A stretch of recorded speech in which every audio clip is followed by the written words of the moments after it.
CSS என்ன அப்படின்னா, இப்போ நம்ம வந்து ஹெச்டிஎம்எல் பார்த்துட்ருக்கோம்.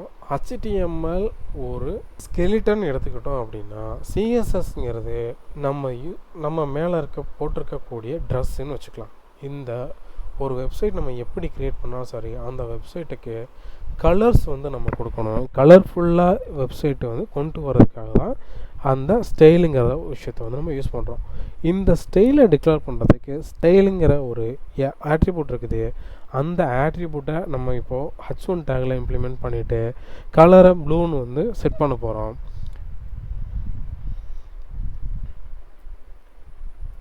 இப்போது ஸ்டைல் இந்த இடத்துல கலர் ப்ளூ ஓகே கொடுத்துட்டோம் அப்படின்னா, இங்கே H1 டேக் வந்து நம்ம ப்ளூ கலரில் வருதா?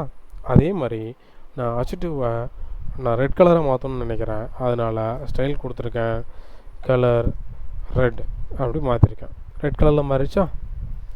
இதுதான் வந்து சிஎஸ்எஸ்ஸை யூஸ் பண்ணுறதுக்கான ப்ரொசீஜர்.